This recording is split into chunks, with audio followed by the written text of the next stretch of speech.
Radio, e cila ju qetëson zemrën. Radio Bendim. www.radiobendimi.com.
Një fe e cila është munduar që besimtarin ta lidh direkt me Zotin Xhella Xhelaluhu, në mënyrë që besimtari mos të ketë nevojë të kthehet tek hoxha, apo tek imami, apo tek muftiu, apo tek evliat për të lidhur me Zotin Xhella Xhelaluhu. Absolutisht. Qëllimi islam madje konsiderohet si veçori specifike e kësaj feje, që qëllimi i saj ka qenë që njerëzit të arrijnë të kontaktojnë me Zotin pa pas nevojë për ndërmjetësues. Kushdo qoftë ky ndërmjetësues, melek, pejgamber, evlija, rob i mirë, dietar, imam, hafiz, absolutisht. I gjallë, i vdek, xhin, melek, absolutisht. Pejgamber, profet, absolutisht. Ud'uni astajib lakum. Lutmuni mua, thot i madhi Zot, se unë do t'i përgjigjem. Inna Allaha tabaraka taala yastahi min 'abdihi idha rafa'a ilayhi yadayhi an yaruddahuma sifra. Zotit i vjen turp, se është shumë bujar dhe është shumë i turpshëm. Allahu ka turp për robit ti, në momentin që ja drejton durët Allahu Xhella Xhelaluhu, t'ja kthej durët bosh. Pra qëllim vetvete që njeriu disit lidhet me Zotin Xhella Xhelaluhu. Dhe mos ketë nevojë, kur të ketë nevojë për Zotin e tij për askënd, po të kontaktoj direkt, të drejtohet direkt te Zoti Xhella Xhelaluhu. Një fe e cila arriti të siguroj besimtarit të mesmen e art, mes raportit trup dhe shpirt, mes dynja dhe ahiret, mes raportit logjik dhe argument. Të mesmen e art, mes raportit trup dhe shpirt, që do të thotë nuk është një fe që ka thonë gjo shpirti, kushtoj rëndësi shpirtit dhe gjuje trupin, po as nuk është një fe që ka thonë gjo trupi është shumë e rëndësishëm, shpirti s'ka nevojë se përderisa se prekim ja. Po është një fe e cila ka thënë ashtu siç duhet kujdeset njeriu për shëndetin e tij trupor, duhet kujdeset për shëndetin e tij shpirtëror. Ashtu siç thuhet me shkencë që njeriu është mirë të haj shpesh dhe shumë herë gjatë ditës, të është thënë me fe, është mirë që të falësh 5 herë në ditë dhe sa më shumë të shtosh aq më mirë të bën. Ashtu siç është thënë me shkencë që njeriu është mirë në kohë të caktuara të marrë dietë, në mënyrë që mos shëndoshet, në mënyrë mos ketë probleme me diabetin e ku dëgjon etj, apo për gjëra të caktuara, të është thënë me fe që duhet me marrë Ramazan. Ashtu siç është thënë jetë që njeriu është mirë që të mësohet me qenë xhumert, Islami thotë duhet me dhon për zeqatet e kështu me radhë. Pra një fe e cila është ka ruajtur raportin e duhur dhe të mesme në art mes trupit dhe shpirtit. Një të mesme të art mes dynjas dhe ahiretit. S'ka musliman të mençur që të thotë gjo, e ke parasysh të fitojmë xhenetin se këtë botë s'ka, jo absolutisht, pse jo? Othmani e fitoi xhenetin normalisht mbas mëshirës Zotit, se ishte mëshira e Zotit, po sebeb kush u bë dynjaja. Ma darra Uthman ma amile ba'd al-yawm. Osmani radiallahu ta'ala në solli 100 deve me mall nga Shami. Dhe ishte kohë zije, ishte kohë thatësire, situata ishte shumë keq në Medinë. Dhe normalisht siç ndodh me tregtinë përgjithësi dhe biznesin, tregtarët e Medinës dalin në hyrjet e Medinës dhe bllokojnë karavanin komplet. I thonë Osmanit radiallahu ta'ala anhu, ne do t'i japim 2 fishin e fitimit që ti mendon masi të shitet ky mall. Tha Osmani, kam gjetë më shtrenjtë. I than 3 fishin, i than 4 fishin, i than 5 fishin, i than 6 fishin, i than 7 fishin, i than 10 fishin, ja shtun. Tha Osmani, kam gjetë më shtrenjtë, kam gjetë më shtrenjtë, kam gjetë më shtrenjtë, kam gjetë më shtrenjtë. Than ata të dishin për burr të neshëm, pa për Renacak nuk ti në njoh. Ne jemi këtu gjithë tregtarët e Medinës dhe ti na thu që kam gjetë më mirë. Ku janë? Tha, ka thonë Zoti xhalla xhelaluhu, mathalu alladhina yunfiquna fi sabilillahi kamathali habatin anbatat 7 sanabil fi kulli sumbulatin 100 habba wallahu yudha'ifu liman yasha. Tha Zoti thot në Kur'an, shembulli atyre që shpenzojnë për fen, për besimin, është i shembulli i një kokre gruri, e cila kur mbillet jep 7 kallin. Në çdo kallin ka 100 kokra. Pra sa u bon 700. Ka tregti që t'jep 1 me 700 s'ka. E Allahu ja shumë fushon kujt të doj përsëri. Pra nuk e ka mbyll Zoti 1 me 700. Po ka thonë minimumi është 1 me 700. Maksimumi wallahu yudha'ifu liman yasha. Pra ne nuk, kjo fe nuk edukon që gjohë ahiretit mos i kushtohen si dynjos, që duhet tregtia, që duhet absolutisht. Kjo fe është ajo që e ka mësuar besimtarin, të lutet Zotit vazhdimisht duke thënë Rabbena atina fid dunya hasanatan wa fil akhirati hasanatan wa qina adhaban nar. O Zot, na jep të mira në këtë botë, na jep të mira në botën tjetër dhe na ruaj nga dënimi i zjarrit. Si ishte lutja pejgamberit sallallahu alajhi wasallam që ne e bëjmë ndonjëherë në mësimet tona, Allahumma aslih li dini alladhi huwa ismatu amri wa aslih li akhirati allati ilayha ma'adi wa aslih li dunyaya allati fiha ma'ashi. O Allah, më rregullo fen dhe besimin, më rregullo ahiretin, më rregullo dynjan.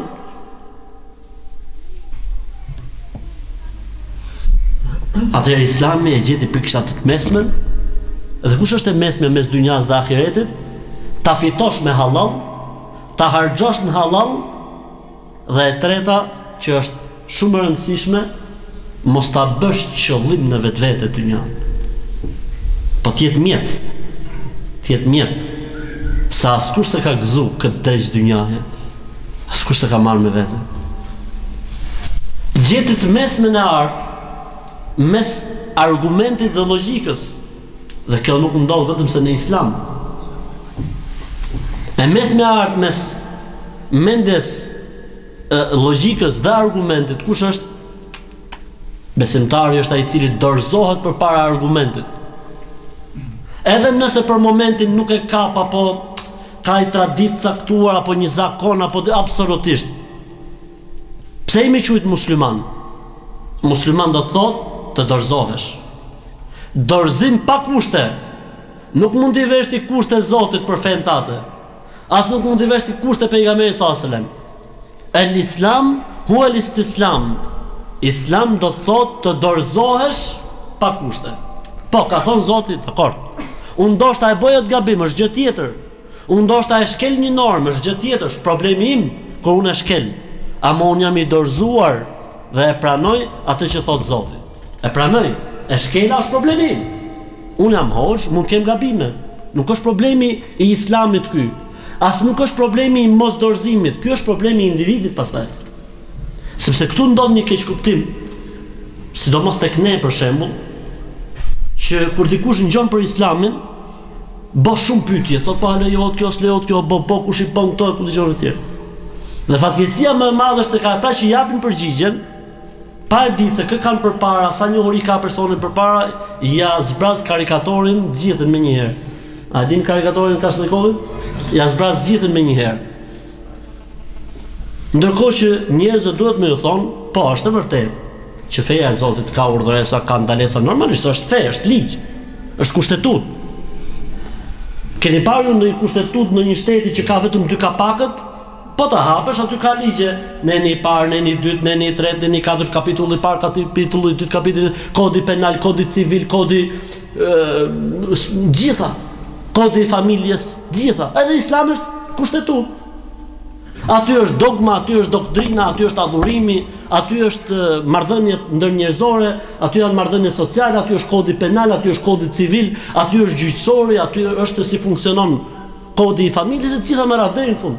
Madje, ndryshe nga konceptet e tjera të kushtetutave, Islami ka dhe një kod veçantë mbi edukatën dhe sjelljen, që është pjesë e kushtetutës. Atëherë muslimani përballë argumentit duhet dorëzohet dhe i lejohet atij që ta analizojë me logjik çdo argument. I lejohet.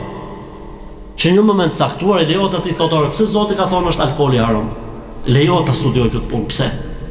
Çka dër Zoti? A mos vallë Zoti më ka dash thjesht me na sprovu? Ku duhet besimtari nga jo besimtari? Besimtari i fortë nga besimtari i dobët? Nga besimtari i dobët?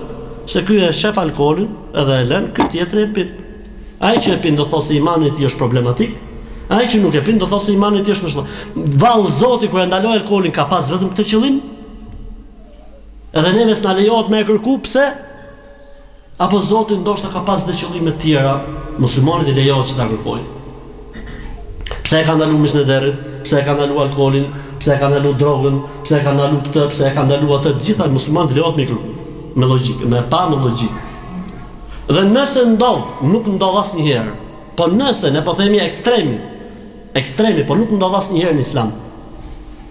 Nuk ndodh, po ne po themi nëse ndodh që në një moment caktuar se zbuloj dot sekretin.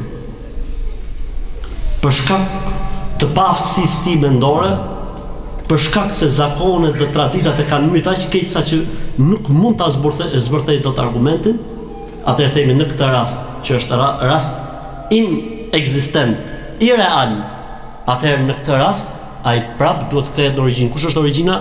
Dorëzohet. Fundit ka thonë Zoti dhe pikë.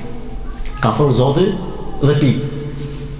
Do të jap një shembull interesant, se pastaj do të kalojmë tek pika jonë që neve na intereson shumë. Në një rast në thojza shumë ekstrem i përplasjes në thojza prap të logjikës me argumentin. Imam Buhariu, Zoti e mëshiroft, thot në një hadith: nëse miza bie në ushqimin e ndonjërit për jush, le ta zhysi, ta hedhi mizën dhe ushqimin mund ta hajë. E ke parasysh ç'të thotë kjo? Shqiptari para miza mrena me gjithë pjatë mundësisht. Jo më me hëngër prap. Është interesant fakti që këtu nuk ka thënë urdhërohet apo obligohet. Ta ka bërë obligim, ti edhe mund të mos e hash. Mund të mos e hash, s'ka problem fetarisht. Nuk ta ka bërë vajxhib, që po sa hëngër e gjinofçar, po me kuptimin ai nuk ka fol për një jetë si është kjo jeta jonë sot, që mund ta hedhësh sa hap frigoriferin, merr bukë djathtë për shembull. Mund ta hedhësh se del ke pika tek dyqani poshtë edhe blen biskota apo blen çokoladë. Islami ka për gjitha kohët dhe për gjitha situatat. Ka kohërat të tilla dhe situatat të tilla që shef as ka miza apo e ha me gjithë mizë. Ka luftë Kosovë gjithë po. Jo vetëm rasti i luftës në Kosovë, po unë t'jap shembullin e Somalisë. Abdurrahman es-Somejit, një mjek me diplomë në Angli, me diplomë në Harvard, me diplomë në Amerikë, shkoi në Afrikë, thoshte për Zotin e Madh, unë e kam gjuhë vetë se vallahi, mos ta kisha ngjuar me veshtë e mi nuk do ta besojsha. Ta kisha lexuar në një gazetë, në shkrim nuk do ta besojsha. Pasha Zotin, ai betohej në Zot dhe thoshte, kemi shkuar në një katun në Afrikë, në Somali. Kemi shkuar në një katun, thoshte, dhe kur kemi rënë derës për t'i dhënë një qese mijën, u hap dera e shtëpisë dhe na thot ajo zonja e shtëpisë, shkoni ke komshiu, se unë thjesht kam 3 ditë pa hëngër, kurse ato kanë 5 ditë pa hëngër, pasha Zotit. Ne kemi thjesht këtu, mashallah, ne ka dhënë Zoti mundësit, komoditetin, me thonë, mirë që thot ky më ku është ky? Kjo ka ndodhur në këto kohë, Tregon ai për një rast tjetër, është nisë familja nga një fshat në një fshat tjetër për të gjetur një gjë më hëngër, janë nisë 9 familjar dhe kanë arrit ke katuni tjetër 2 veta, të gjithë kanë vdekur rrugës. Rëndësishme, të kthehemi tek hadithi jon. E thash këtë për treguar se thotë në një lart, çfarë thotë muhabet mise. Edhe pejgamberi sallallahu alajhi wasallam thotë, ta zhysi, pastaj ta hedhë mizën me fjalë dhe mund ta hajë ushqimin. E ke parasysh erdhi një kohë kur e ke parasysh revolucioni francez, shkenca, sekularizmi, e ke parasysh këto teoritë e shkencës e tjerë, dhe erdhi një periudhë shumë sfidë dhe sprove madhe që të përmendë ky hadith në për mezhlise, në për takime. Saqë disa dietar domethënë mbajtën një qendrim, thanë ky hadith edhe pse ka Buhariu, po e ke parasysh lejem, e ke parasysh. Derisa vjen shumë vonë, në fillim të shekullit 20. Teoria e trupave dhe antitrupave. Edhe biologji e kemi mësuar këtë punë, biologji ku kemi qenë, e kemi mësuar. Trupat dhe antitrupat. Ajo që ka thonë pejgamberi sallallahu alajhi wasallam. Thot fa inna fi ahad janahihi da o fil akhari dawa. Në një krah ai foli me termat e asaj kohe. Tha, në një krah tha ka sëmundjen dhe në krahun tjetër ka shërimin. Ne e kena marrë në shkollë, në një krah ka trupat dhe nga krahun tjetër ka antitrupat. Kështu që nuk ndodh në fen ton, kur nuk ndodh në fen ton që të përplaset. Po ne themi ekstremi. Po sikur shkenca mos ta kishte zbuluar këtë muhabetin e mizës. Çfarë do të bëshim ne me këtë hadith? Ta pranueshim. Absolutisht. Sepse ndoshta shkenca se kishte zbuluar deri në fillim shekullit 20, do të vitë shekulli 21, 22, 23, po na intereson. Po në përgjithësi, kjo fe nuk është se bie ndesh kurrë me argumentin logjika është ndoshë e njeriut. Për këtë arsye, thon dietarët e Islamit, pozicioni i logjikës me fen është i pozicioni i syut me diellin.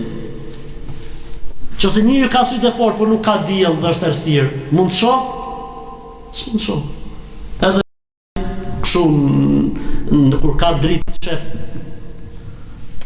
10 kilometra, po s'pati dritë, s'shen do. Po kështu edhe e kundërta, nëse është dielli po është i verbër, mund të shoh? Sado që të jetë dielli i madh, sado që të jetë drita e madhe, po nuk pati syt, nuk shef dot. Ka thënë edhe feja me logjikë në këtë pozicion ka. Tani lin pyetja, kush është dielli dhe kush është syu?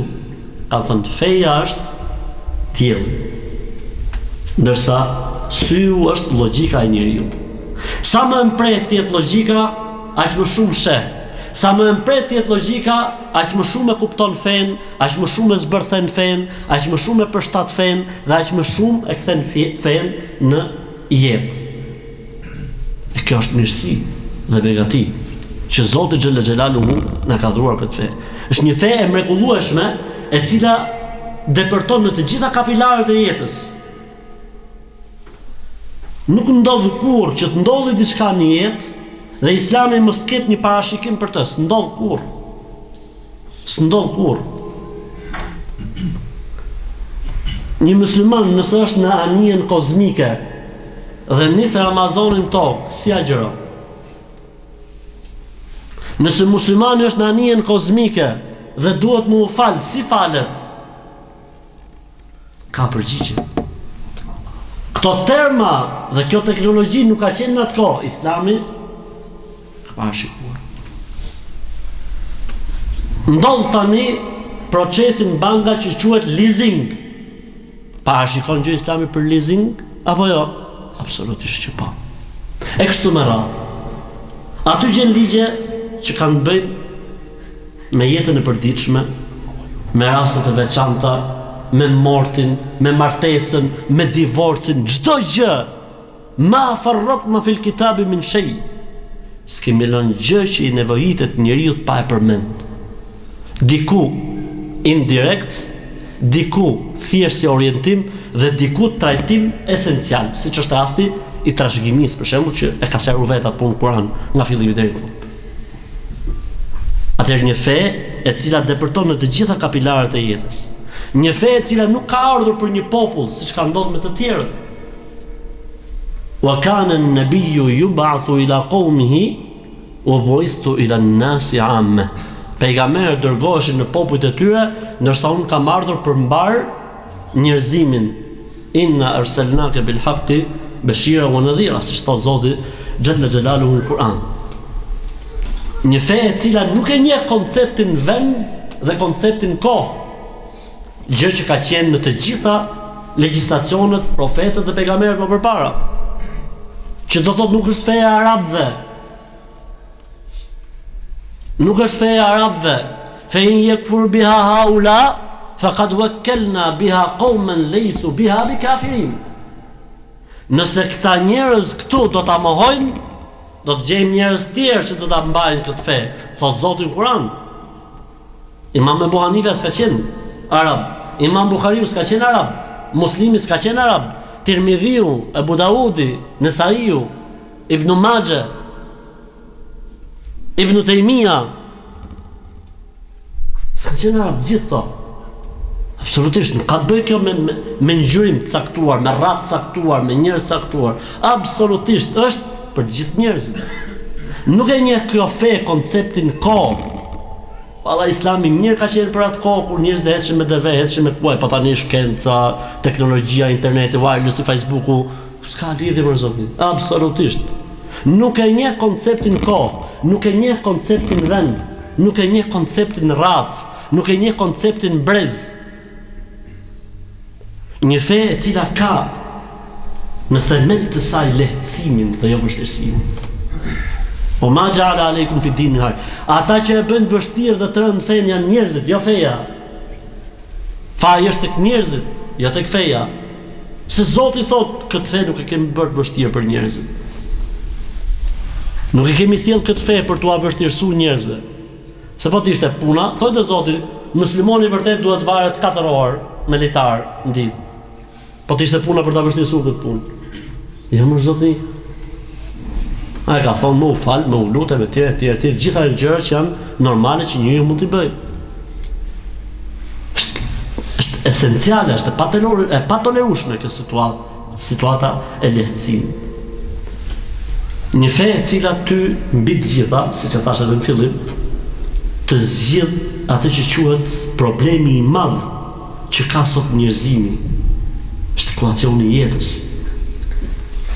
Janë 3 pyetje që nuk ka gjen dot njeriu përgjigjen vetëm se në këtë fe. Nga erdha, si erdha, pse jam këtu? Dhe ku do të shkoj? Ka thënë shembulli i njeriu në këtë botë është si shembulli i dikujt që flen ndarkët ke shtëpia vet, shtrihet, kokën një stik, mbulohet me organ dhe nga ora 2 e darkës, 2 e natës, pa 2 e mëngjesit, i del gjumi në një dhomë që s'është dhoma e tij, e cila nuk ka as dyra, as dritare, as gjë. Kush janë pyetjet që i shkojnë njeriu në këtë moment në kohë? Nga erdha këtu? Çfarë po bëj këtu? Për çfarë jam këtu? Dhe çfarë do të bëhet me mua? Mos e dal, çfarë do të bëhet me mua? Çfarë do të ndodhë me mua? Janë të njëjtat pyetje që i ndodhin njeriu në jetën e kësaj bote. Sidomos mosha adoleshencës, mosha e gjimnazit, mosha e universitetit.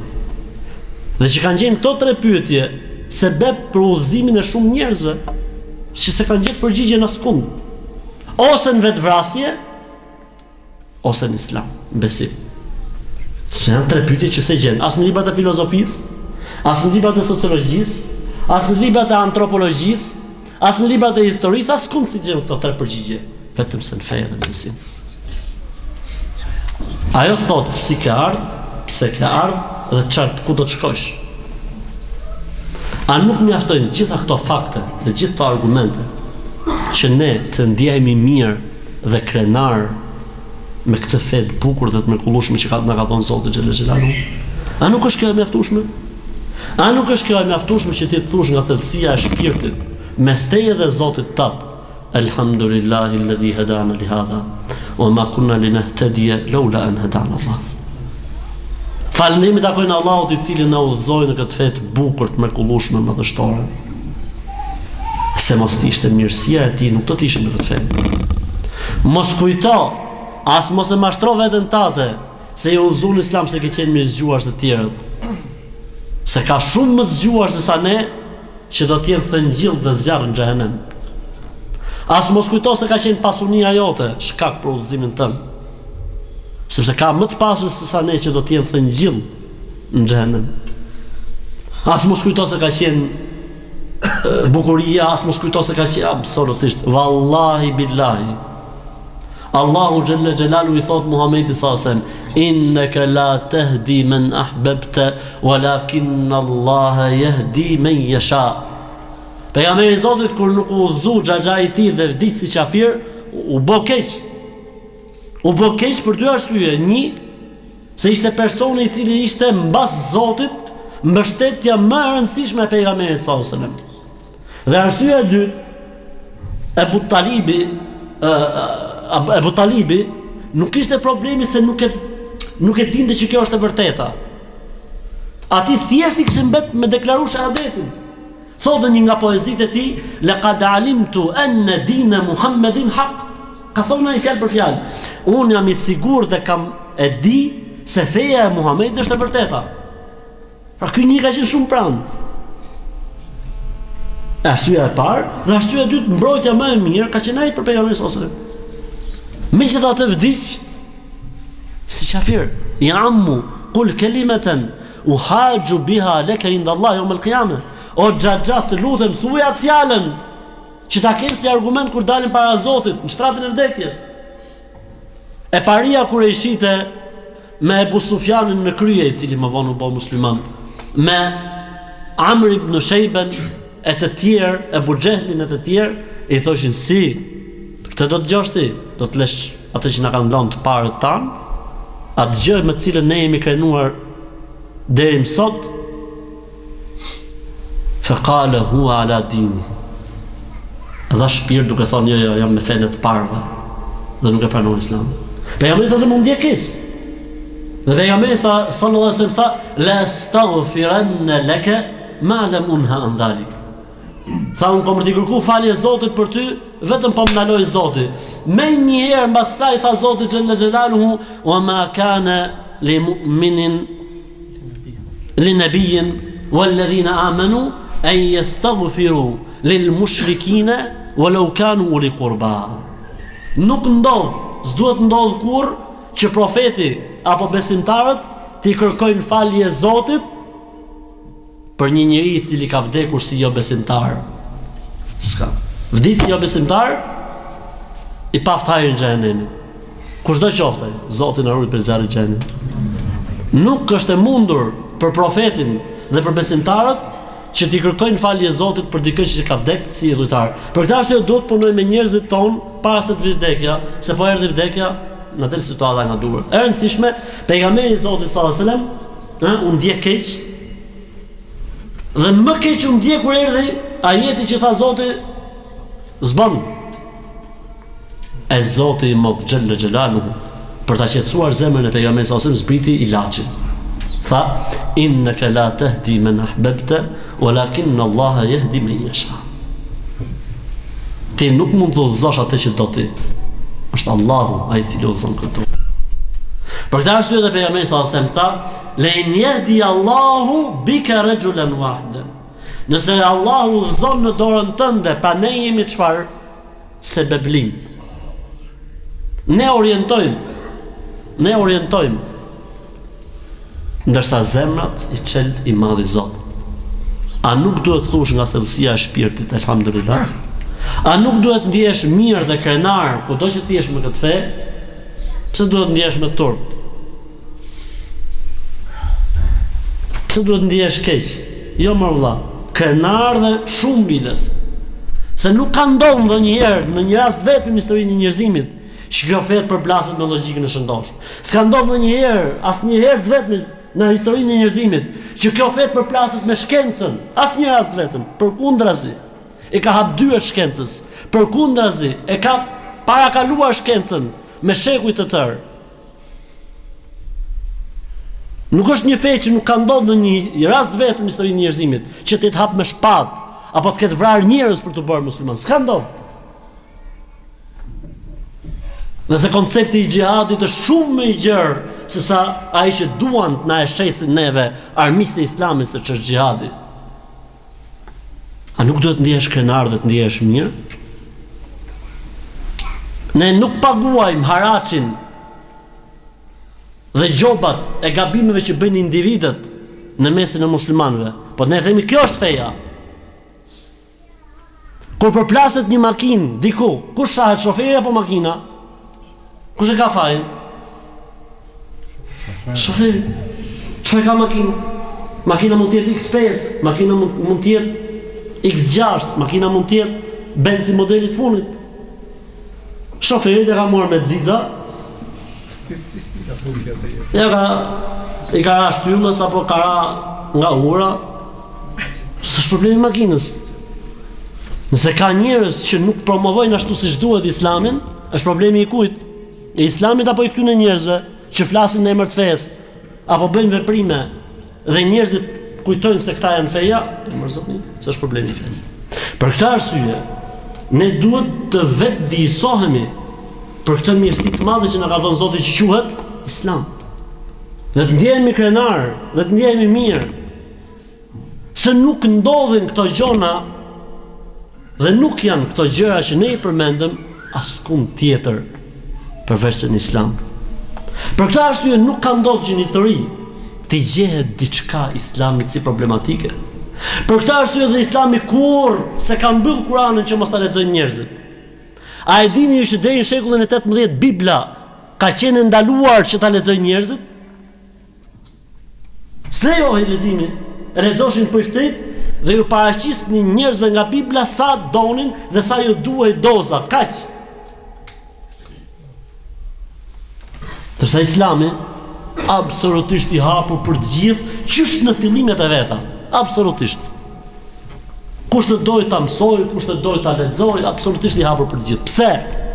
Pse? Se s'kemi merak dhe nuk kemi frikë. Tha dikush, e dim tha Musa spiun vinë të xhamia për të përgju, thash elhamdulillah. Si tha elhamdulillah? Po thash elhamdulillah vlla. Se s'kemi gjë për të nçef. Nuk kemi gjë për të rujt. Nuk është se ne vallai kemi dy fe, një fe që e bëjmë mas perdes, edhe një fe që u ashesim njerëzve. Vallai kjo është feja jonë. Elhamdulillah. Bile në një moment unë nuk kërkova ndjes këtyre njerëzve. Thash na boni halal se hutbet dhe mësimet i japim gjitha live. Mos u lodhni me armë xhamin, na incizoni nëpërmjet zyrave, i keni gjitha katë. Pa i gjinova i shkreti vje ke xhamia, merr abdese, futet në safë rresht siklet. Boja live, edhe ai vllai incizon nga zyra. Edhe ai e merr rrogën. Edhe siklet nuk vihet, të mësu selamin e të mësu. Të lën mjekra. Pse e vën siklet shkretin? Lejen punë vetë në safë, vetin pse? Pse kaq pa merak, se nuk kemi mërzotni dy standarde. Kemi një standard. Dhe feja e Zotit kështu është paraqitur gjithmonë. A nuk duhet ndihet muslimani krenar për këtë mirësi që i ka dhënë Zoti xhela xhelalu? Atëherë neve na lindin dy detyra. Një, të mësojmë sa më shumë dhe studiojmë për fen tonë, se janë në fen tonë mrekulli dhe perla që ne nuk i dim. Dhe kënaqemi kur e thot Bernard Shaw, ose kur e thot kur e ka thënë Gandhi, apo kur e ka thënë X apo Y, apo Goethe, apo X e tjerë, qofshin këto të shkuar apo bashkohor, ndërkohë që s'ke nevojë, pse mos ti je promotor i këtyre thesarve dhe mrekullive që ka kjo fe e Zotit xhel xhelalu. Atëherë e para që na kërkohet neve si musliman është që ta studiojmë sa më shumë, dhe ta lexojmë sa më shumë këtë fe. Dhe e dyta që na kërkohet neve është që të ndajmë atë perden, kufirin mes Islamit dhe realitetit të jetës tonë. A ka mundësi që mos të kemi dy Islam, zotni? Si dy Islam? Po. Sot ka dy Islam. Islami që gjendet në literaturë, që të kënaq shpirtin kur e lexon, mbushesh me iman, Dhe Islami kur vjen në xhami, kur del në treg, kur shkon në shkollë, etj, kur ket bësh me musliman, dy standarde, kjo është problem shumë i madh. Ju e dini shumë mirë rastin e filozofit madh francez, i cili e pranoi Islamin shumë pak para vdekjes. Që tha, po, tha, elhamdulillah tha që e pranova Islamin e pranova Islamin duke njohur Islamin para se të njihsha musliman. Pse kështu? Sepse muslimanët jetojnë me dy standarde. Standardi i parë Islami literaturë, që gjendet nëpër libra, nëpër mësime, nëpër kaseta, hutbe xumaje, etj. Dhe kemi një Islam tjetër, Islami jon, që të rrejmë, të moshim mashtrojmë, dhe ku dëgjojnë, se majnë fjalën, s'paraqesin normat e etikës islame, që është mëshira, durimi, botësia, etj. Atëherë obligohemi që të jemi tek pjesa e leximit, e studimit, të hermashershëm dhe të vazhdueshëm për këtë fe, që të kuptojmë këtë mirësi që na ka dhënë Zoti xhallal xhelaluhu, dhe e dyta duhet që dalim nga Islami jon në Islamin e vërtet. Islami i vërtet është atëherë kur ne e jetësojmë Islamin dhe nuk e mbajmë ke libri. E nuk e mbajmë ke kaseta apo ke një video që kur kemi kohë hapim në YouTube dhe ngjojmë se ç'është Islami. A ka mundësi të jemi të tillë? Ka mundësi, po normalisht që ka nevojë për pak, shumë pak vullnet. Zoti na bof për këtyre njerëzve. Atë kjo ishte pika e parë. Do thonë jo që ky kur pikën e parë zgjati kaq shumë, përshëndetje do të na çojë sonte. Kështu që nëse është situata që nuk ban më, e mbyllim. Gjemati hoqë të qyshta shumë gjemati vendosë. Vazhdo. Ka duhet ka pas qesin vetëm për me hapë. Unë e veç, nga gjadim veç me të prung këtu mazet shka që kënë gjemati kanë këtë me ngu e mirë. Mendoni ta vazhdojmë pikën e dytë apo ta mbyllim me kaq sonde, se kemi 3 net, e 3 ditë çfarë do të bëjmë pastaj? Po na marrun çfarë do të bëjmë pastaj? Rrim të shohim juve pastaj. Inshallah vazhdojmë. Se keni kapacitet. Apo ta vazhdojmë. Vazhdo. Pika e dytë për cilën unë desha të flas sot nuk është më teorike, deri tani ishim teori. Që parasysh folëm teori. Lutë Allahun që ndikojnë zemrat tona kjo që thamë. Pika e dytë për cilën unë desha me fol sot ishte për 3 pyetje. Është mirë që gjithë secili prej nesh të mendojë përgjigjen. Nuk kam për qëllim pyetjet e varrit, sepse është një temë që ka nevojë për trajtim situatë këtë tjetër. Janë 3 pyetje që gjithë secili prej nesh duhet t'ia bëjë vetes vet. Pra kam dëshirë që atë anën teorike që trajtuam ta kthem pak në prakticitet. Pyetja e parë, në njëri për jush ndoshta çuditet, po inshallah kur ta komentojmë do të marri pamje tjetër. Pyetja e parë është si e ke emrin. Pyetja e dytë është sa peshon. Dhe pyetja e tretë është ku jeton. Atëherë, si e ke emrin, sa peshon dhe ku jeton. Normalisht në pamjet parë, duke sikur këto 3 pyetje janë 3 pyetje që mund t'i bëhen një fëmijë në kopësht ose çerdhe, ju e përdorni çerdhe. Në kopësht që i thuhet si e ke emrin, i kujt je, kështu muhabetesh. Faktikisht kjo ka të bëjë me njeriu. Kjo ka të bëjë me njeriu në përgjithësi dhe me muslimanin në veçantë. Ne po trajtojmë këtu muslimanin. Njeriu ka 2 emra. Një emër që ja kanë vënë ose e ka zgjedhur gjatë jetës, dhe një emër e ka ke Zoti i gjithësisë. Nuk është problemi fort se si e ke emrin ti në këtë botë.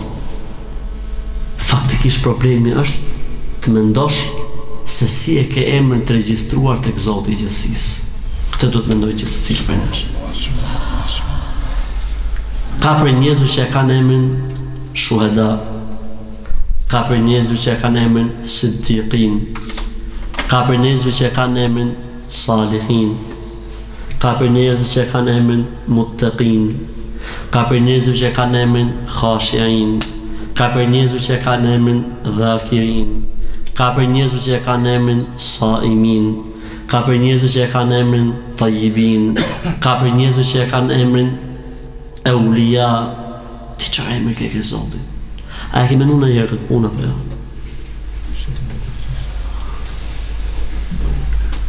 Këtë pyetje gjithsecili ty t'ia bëj vetes vet.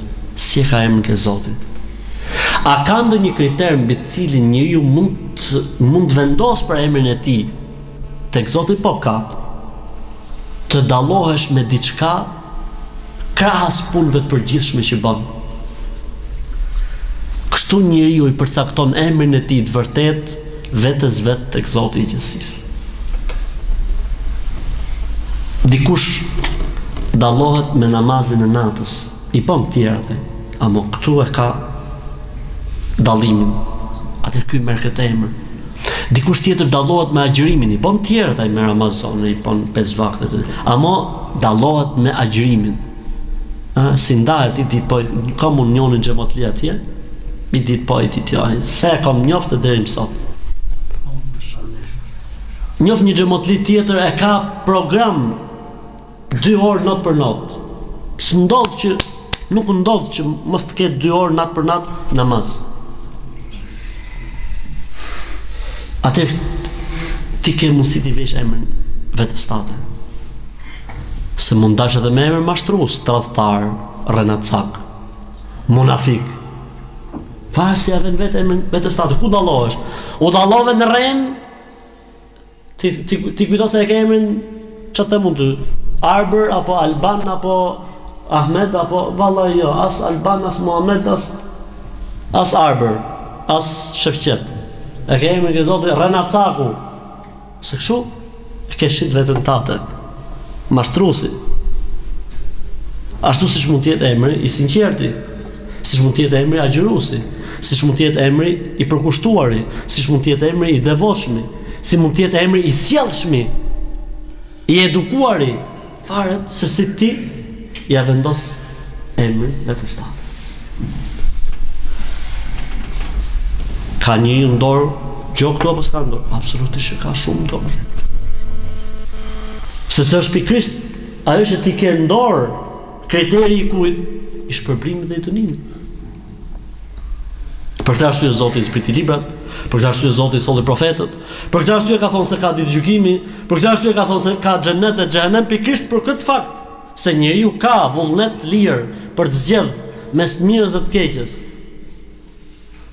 Nuk është njeriu thjesht diçka që është programuar edhe ajo është programuar, s'ka dyshim, po është programuar në sa të dijes Zotit se çfarë do të zgjedhë njeriu. I'malu fa kullun muyassarun lima khuliqa la. Ju punoni se gjithsecilit Allahu do t'ja lehtësoj punët për vendin në të cilin është krijuar. Xhenetliut i lehtësohen punë të xhenetliut, e xhehenemliut i lehtësohen punë të xhehenemliut, ti je ai i cili e shef veten tate dhe e kontrollon veten tate. Nëse të lehtësohen punë të xhenetit, kjo është një shenjë e mirë. E nëse të lehtësohen punë të xhehenemlive, kjo nuk është shenjë e mirë. Po megjithatë, prapë je në kohë, përderisa je gjallë, ke mundësi ta kapësh situatën, të bësh kthesë, të fusesh në dietro, ta kthesh makinën mbrapsh, e të ndrosh rrugë. Sepse po erdhi momenti i exhelit, qala rabbi irji'un. Qala rabbi irji'un la'alli a'malu salihan fima tarakt. Kalla innaha kalimatun huwa qailuha wa min wara'ihim jahannam ila yawmi yub'athun. Thotë Zot më kthe edhe një herë, jo, është një fjalë që kot e thot atë fjalë, sepse ai do të dënohet me zjarr deri në ditën e gjykimit. Mbas gjykimit është muhabet tjetër, pastaj është temë tjetër. Allahu na ruaj. Atëherë shif vëllai im i nderuar, shif o motra ime e nderuame, se çfarë emri keti tek Zoti. Nëse në bazë të analizës shef se ke një emër të suksesshëm dhe të mirë, ruje. Se problemi i këtij emri dikush është se nuk është ky emër i garantuar. që do të thotë mund ta kesh i vit, në kryet vitit e humb. Mund ta kesh 10 vjet, në kryet 10 vjetëve e humb. Mund ta kesh 20 vjet, në kryet 20 vjetëve e humb. Mund ta kesh gjithë jetën, në fund të jetës e humb. Duhet me ruaj, duhet me i boj zmetin. Deri në fund. Duhet me i boj zmetin deri në fund. Se s'ka garanci. Nuk ka garanci. Atëherë le të shkojmë ke pyetja e dytë. Sa peshon? S'kam përqëllim këtu peshën thjesht sa peshon njeriu në këtë botë, por kam përqëllim se sa peshon njeriu në 3 dimensione. Dimensioni i punëve të tij të mira, dimensioni i imanit dhe dimensioni i regjistrave të punëve të tij. Dimensioni i imanit dhe i besimit. Ditën e gjykimit, ne muslimanët besojmë se ditën e gjykimit, një nga procedurat e zhvillimit të ditës së gjykimit, dita e gjykimit është një term shumë i gjerë që nuk kupton në vetvete shumë procedura në të cilat do të kalojnë njerëzit ditën e gjykimit mbasi të ringjallen. Pra termi jon dita e gjykimit është term shumë i gjerë, i cili nuk kupton të gjitha procedurat që do të zhvillohen ditën e gjykimit mbasi të ngjallet njeriu dhe derisa të përfundojnë në xhenet, Allahu na bëfë xhenetlive, ose në xhehenem, Allahu na ruaj të gjithëve prej zjarrit të xhehenemit. Amin. Një nga procedurat mbi të cilat do të zhvillohet dita e gjykimit është procedura e peshës. Wal waznu yawma idhin al haq. Peshorja është e vërtetë. O vëllezër të nderuam dhe motra të nderuam, nuk është peshore imagjinare, është peshore e vërtetë, reale.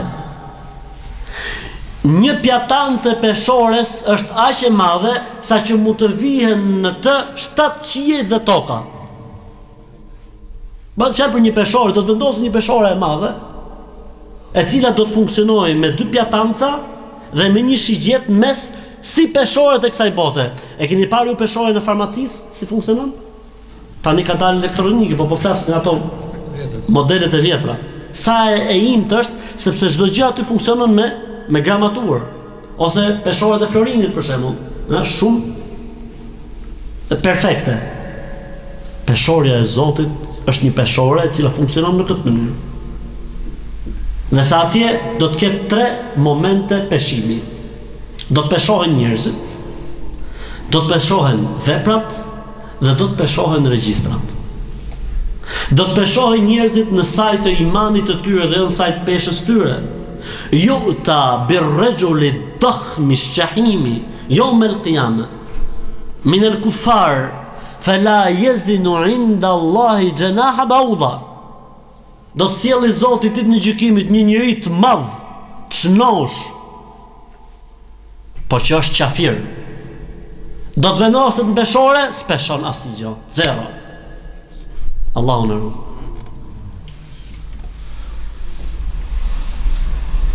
Kur ishin një ditë pejgamberi sallallahu alajhi wasallam me sahabët, kishte Abdullah ibn Mesudi radhiyallahu ta'ala anhu, duke marrë një degë pemë për ta përdorur si mizvak, e frynoi era, edhe filloi dega pemës duke lujt, edhe Abdullah ibn Mesudi ishte në pemë, fillon sahabët, shokët me qeshja, çetra, fillon të qesh me njëri tjetrin.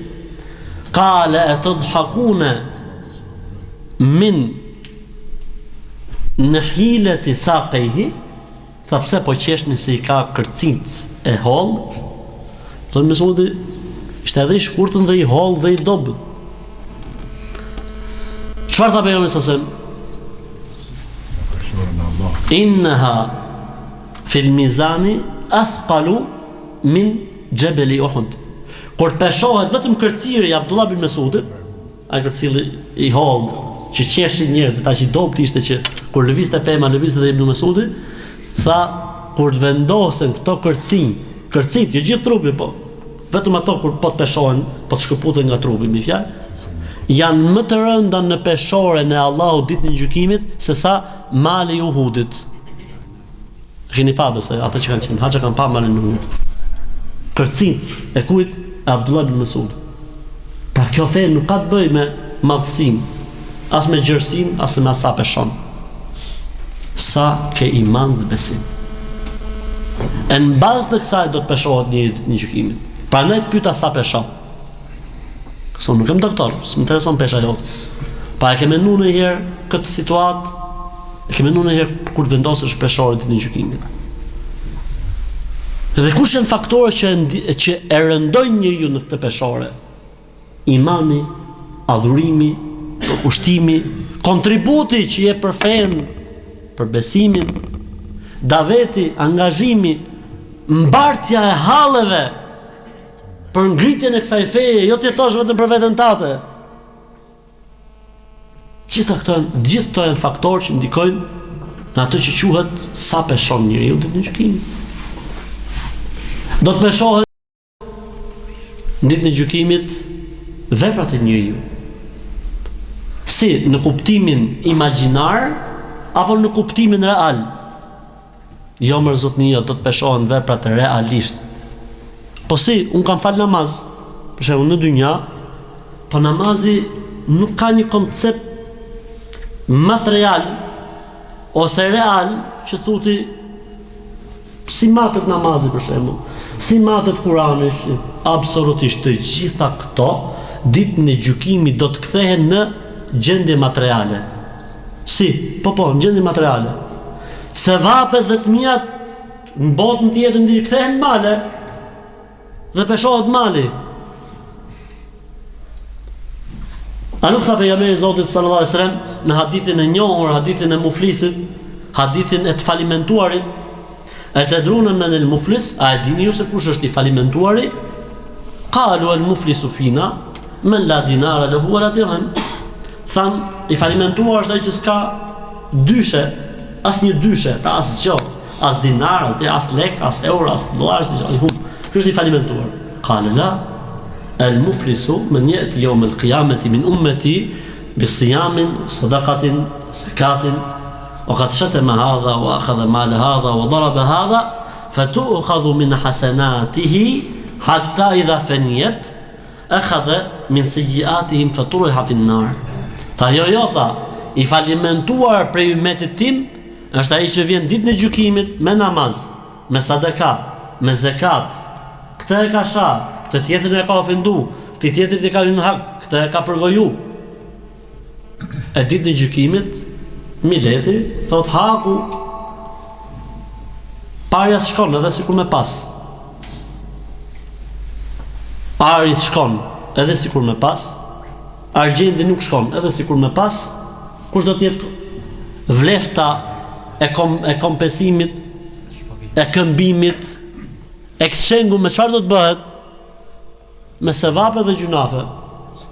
E ke përgoju 10 male sevape. Ikën këtej. Ke shpif 300 male, për shembull. I ke marr pasunin pa drejtësisht 40 male. Ja ke marr para se Ja ke marr borxhin se ja ke kthy. Allahu alem, edhe shahidit nuk i falet kjo punë. Borxhi është tmerr, Zotin e rrugë. E nëse ti ke aq sevabe dhe të mia me i kompensu të gjithë këto, alhamdulillah shpëtove për veten tënde. E nëse harxhohen, thonë o Zot haku, thotë Zoti kanë mbaru. Zot haku, thotë Zoti me lajkeve ibni, kujt i ke bërë përgojim, nuk janë la gjithë të përgojuesit, jo. Po çfarë? Sa ishte ajo përgojimi, thamë ne për shembull 20 male. 20 male me çfarë? Me gjunofe. 20 male për aty tjetrit, 20 male për aty tjetrit, 100 male nga ky, 200 male nga ky tjetri. Ai njeriu shkon në xhenem, Zoti na ruaj. Prandaj dhe njeriu duhet të jetë i kujdesshëm. Dhe të mendoj se çfarë do të peshohet për të prej veprave të tij ditën e gjykimit. Sa herë ka përmend Zoti peshore ditën e gjykimit? Sa herë ka përmend? Shumë herë. Për tregu se është moment deciziv, vendimarrës dhe shumë i rëndësishëm. Dhe momenti i tretë i peshimit në ditën e gjykimit është peshimi i regjistrave të punëve. Normalisht ne muslimanët besojmë se çdo gjë që e themi dhe e veprojmë regjistrohet. Ka një melek përgjegjës për të mirat, i cili shkruan gjithçka, dhe ka një melek përgjegjës për të këqijat, i cili shkruan gjithçka, Megjithse ky I dyti nuk shkruan gjithçka sapo ndodh, po shkruan mbas 6 orësh. 6 orë I lihen njeriu hapësirë pa ju shkruar se ndoshta pendohet. Po kaloi 6 orëshi dhe nuk është penduar, I shkruhet e keqja. Dhe këto shkruhen ku? Në një regjistër të veçantë, që quhet regjistri I punëve të mira, dhe një regjistër tjetër të veçantë që quhet regjistri I punëve të këqija. Dhe në momentin që njeriu ndron jetë, regjistri mbyllet, përveç se nëse njeriu është bërë sebeb për të mira, I regjistri I të mirave vazhdon të jetë I hapur, ai është në varr. Regjistri I të mirave vazhdon.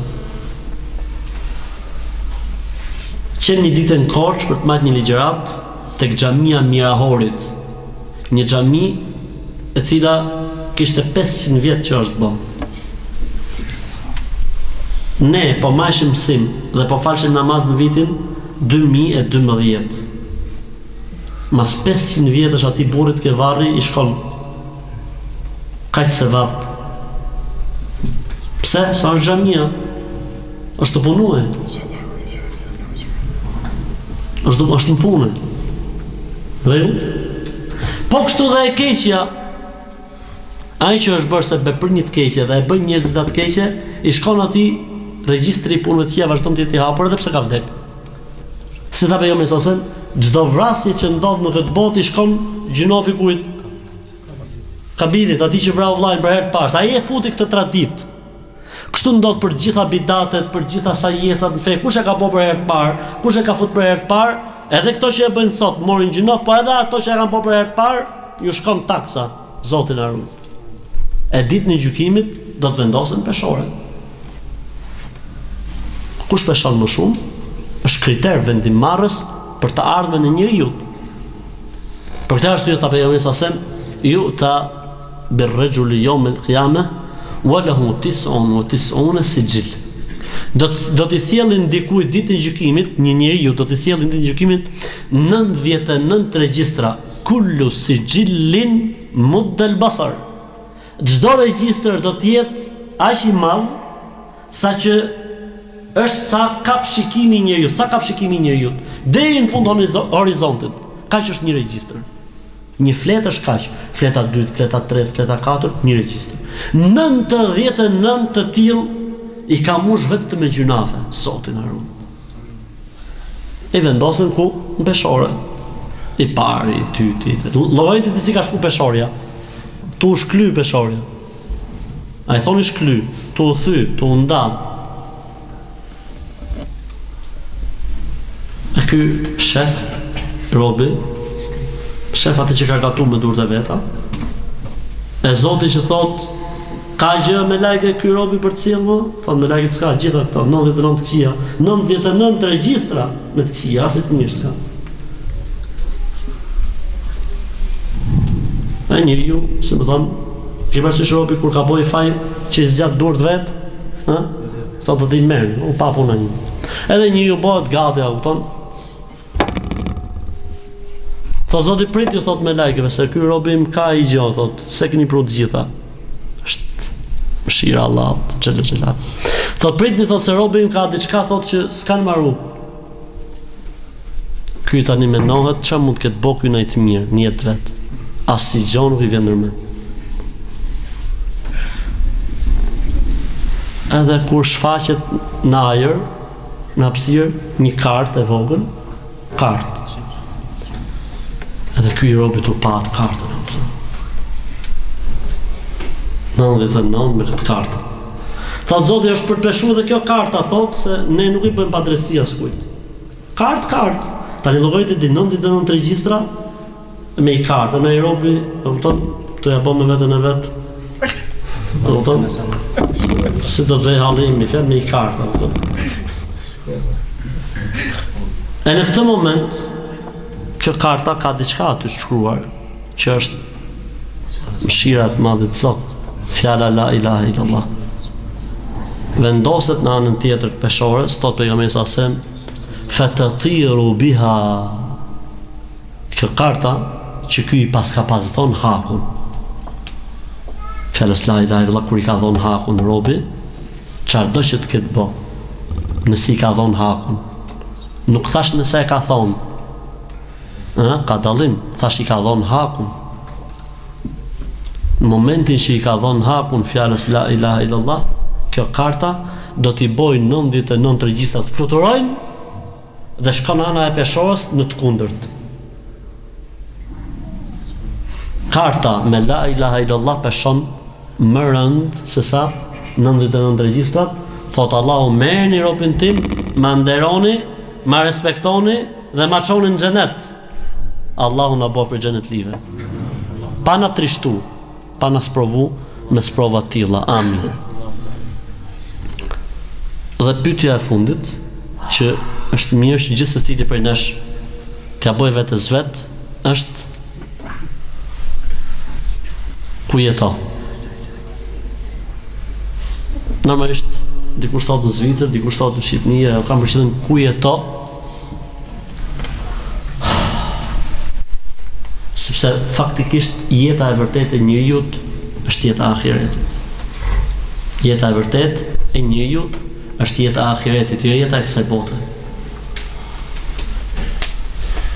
A nuk e keni dëgjuar se si i madhi Zot Xhella Xhelalu në Kur'an, në surën Al-Fajr, thot për njeriu: "Fayaqulu ya laytani qaddamtu li hayati." Në atë moment njeriu do të thot: mirë për mua, si kur të kisha punuar për jetën e vërtet. Jeta e vërtet nuk është jeta e kësaj bote. Jeta e vërtet është jeta e ahiretit. Walal akhiratu lahiya al-hayawanu law kanu ya'lamun. Ahireti është jeta e vërtet, si kur ta dinin njerëzit këtë punë. Sa do të zgjasë jetë e kësaj bote? Le të morim rastin më ekstrem. Themi i 1500 vjet, sa Ademi dhe brezja Ademi tani sallallahu alaihi wasallam. Po pastaj ke për të vdek. Çdo lloj numri në momentin që vendoset përballë infinitit është asgjë. Apo nuk është kështu? Kush ka studiuar matematik për jush? Ka ndonjë që ka marrë për matematik? Për biznes, ka ndonjë që ka marrë? Çdo numër, a është e rregullt kjo, është e saktë kjo rregull? Çdo numër në momentin që vendoset përballë infinitit ka vlerë? S'ka vlerë. 1 milion përballë infinitit ka vlerë? S'ka vlerë. 100 milion përballë infinitit ka vlerë? S'ka vlerë. Jeta e kësaj bote, sado që të zgjas, tërhiqe, me litar, me elastik, bëj çfarë dush. Në momentin që vendoset përballë infinitit, kush është infiniti? Xheneti. Xheneti do thot përjetësi. Apo jo? Khalidina fiha abada, përjetësisht. Shqip të thot. Përjetësisht. Përjetësisht e barabartë me çfarë është? Infinit. E jeta e kësaj bote, sado që të zgjas, është asgjë para infinitit. Për këtë arsye thash, ku jeton vlla? Ku jeton motër? Bëja këtë pyetje vetes. Nuk po të pyes ku jeton këtu, se të shoh. Përderisa jemi këtu tani në Lucern, do të thosë je këtu. Përderisa je në Tiranë, do të thosë je në Tiranë, nuk po të pyes për këtu, po të pyes në ahiret ku je. E ke bënë ndonjëherë këtë pyetje vetes? Po thon ku jam?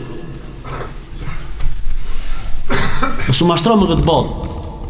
Se nuk është kjo gjithçka. Sado që të zgjas. Për shembull tani gazetat prestigjioze që merren me kuriozitete, ku dëgjon e tjerë, i tregojnë këto gjëra, thot filani është 137 vjeç, rasti rrallë.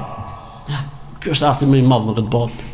Është një burr në Sudan, është rasti i veçantë, që nuk e përmenin, por është një në Sudan që është 149 vjeç. Akoma shkon me dele.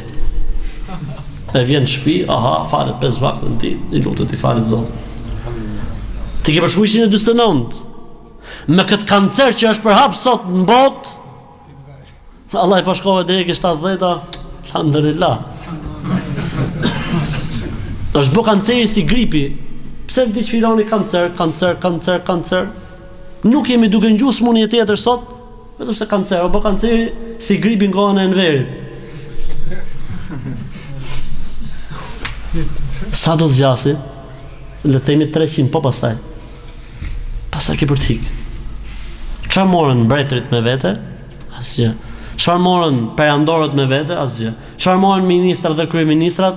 Asgjë s'kan morën nga kjo botë. Atë boja këtë pyetje vetes. Çfarë duhet bë? Dhe faktikisht për çfarë po punon? A e ke ngjuar hadithin e Ademit, i cili thotë يقول الله تبارك وتعالى يوم القيامة لآدم يا آدم أخرج بعث النار قال أي رب وما بعث النار thot Zoti Ademit o Adem bëj gati grupin e xhehenemlive. Thot Ademi o Zot, po ç'është grupi i xhehenemlive? I tha Zoti fi kulli elfin tisun mia o tisun. I tha Zoti në çdo një mishe 999. Ky është momenti për cilin ka thonë Zoti në Kur'an se fëmijët do të thinjen. Llogaritet i kur ta ngjë njerëzit në gjykimit një zë që vjen nga Zoti i gjithësisë, o Adem, po Zoti, bëj gati grupin e xhehenemlive, si ta bëj o Zoti? Në 1999 për në xhehenem. Ky është momenti kur do të thinjen fëmijët. Ky është momenti kur do të abortojnë gratë. Ky është momenti kur do të shpërndajnë njerëzit ditën e gjykimit. Wa tara an-nasa sukara wa ma hum bisukara walakinna adhab Allahi shadid. Të bën si çmen njerëzit. E nuk janë çmen, pa e kuptojnë se situata është në rrezik plot. Menu në herë këtë punë? Ku mund t'jesh, ke kush grup? Boj llogarit sa je gjallë në këtë botë. Shifi punë. Ku je, ku si je? Mos ki be. Shifi gjëra gjithmonë syun kritik. Dhe vazhdimisht mundohu t'jesh ndaj vetes tënde ke sheriki, si ortaku me ortakun. Toleron ortakun, llogari, pik në pik, kështu dhe ti me nefsin tat, me veten tate, ose toleron. Sepse je ti ai i cili e përgatit se Zoti nuk i bën padrejtësi askund. Je ti ai që do fitosh xhenetin me mëshirën e Allahut. E je ti ai që do e meritosh xhenemin me drejtësinë e Allahut. Atëherë, le t'ja lejmë si detyrë vetes tonë. Dhe themi, çfarë emri kam me Zotin? Sa peshoj unë ke Zotit dhe sa peshoj veprat e mia ke Zotit? Dhe ku jam unë faktikisht? Dhe mos u mashtro me këtë botë se pasha Zotin s'ka vlerë. Sikur të kishte kjo dynja tek Zoti vlerë, thot pejgamberi sallallahu alajhi wasallam, sikur të kishte kjo dynja tek Zoti vlerë, sa xhenaha ba'udha, qoftë edhe sa flatra e mushkonjës. Jo krahu, se s'ka krahu mushkonja, ka flatrët, që me zot Allah do të me vu lupën me e pa, do të me fut mikroskop me e do. Sikur kjo botë kishte vlerë tek Zoti, qoftë sa flatra e mushkonjës, Allahu nuk do t'i kishte dhonë as një qafiri në këtë botë, as edhe një gllojk ujë. Kaq. S'ka pas për t'i dhonë as një qafiri, sikur kjo botë dhe çfarë kanë të kishte vlerë tek Zoti sa flatra e mushkonjës. Inna Allaha tabaraka taala yu'ti ad-dunya man ahabba wa man lam yuhib. Wa la yu'ti al-akhirata illa liman ahab. Zoti këtë botë ja jep atyne që i do dhe atyne që nuk i do. Ama ahiretin nuk ja jep vetëm sa atyre që i do. Yu'ta yawm al-qiyamati bi an'ami ahli ad-dunya min al-kuffar. Fayughmasu fi an-nari ghamsatan wahidatan فيقال له أي عبدي هل مر بك نعيم قط فيقول لا والله يا رب. Do të sjellë Zoti ditën e gjykimit një njeri i cili ka qenë në këtë botë njeriu më i begatuar, po që është qafir veçanë. E do të zhytet në xhehenem një zhytje të vetme. A e dini ç'do të thotë fjala zhytje apo jo? Na vjen çka të fletë? Ja, atë më të vogël. Të vogël. Ja ç'do të thotë zhytje? Shif. Kaq. Sa qëndroj? Kaq, shif. Kjo është zhytje. Kjo është zhytje. Zhytet një zhytje në xhehenem. Kaq, vetëm një zhytje. Jo me eloni minutë, jo me eloni orë, jo me eloni javë. Një zhytje. E Allahu do t'i thotë mëse ta nxjerrë për xhehenemit. O robim, thot po Zot. A ke pa ndaj të mirë në jetën tate? Fejekulu, thot, pasha Zotin o Allah, s'kam pa ndaj të mirë në jetë. Një zhytje në xhehenem. Një zhytje në xhehenem i harron gjitha të mirat e kësaj botës. Wa yu'ta yawm al-qiyamati bi afqar. Do të vijë ditë në gjykim me më të vuajturin në këtë botë minel mu'minin, po ama që është besimtar. Fayughmasu fil jannati ghamsatan wahidatan. E këtë Zoti do ta zhysin në xhenet zhytje. Jo më lën në xhenet i orë, 2 orë, 10 orë, 100 orë, 1000 orë, i vjet, 2 vjet, 5 vjet, vetëm me zhyt, pam, kaq. Dhe nxjerr prap. Fayqulu ay rabb ay abdi hal marra bika bu'sun qat. O robim, do i thot Zoti, a ke shiju në të keqen jetë? Fejekulu la wallahi ya rabbu. Këtë do të përgjithë thot, pasha Zotin në Zot, s'kam jetu asit keqe, se kom qenë gjallë. Një zhytje në xhenet. A nuk ja vlen që njeriu të sakrifikohej nga kjo botë çfarë do për të fituar xhenetin? Sepse vetëm i zhytjet i harroka, po me net aty, po me hongër aty, po me pi aty, po me pas shtëpi aty, po me pas gra aty, po me pas gjona tjera, për mirësive dhe begative. A nuk ja vlen njeriu me sakrifiku këtë botë që më shpëtu për xhehenemit, se sado që të fitosh në këtë botë për të mirë dhe begative, vallahi nuk ja vlen me një zhytje në xhehenem, e jo momenet në xhehenem për një kohë të gjatë. Lusë Allahun xhalla xhelaluhu që emri jon tek Zoti të jetë një emër i mirë dhe i bukur. Lusë Zotin xhalla xhelaluhu që të peshon tek ai shumë.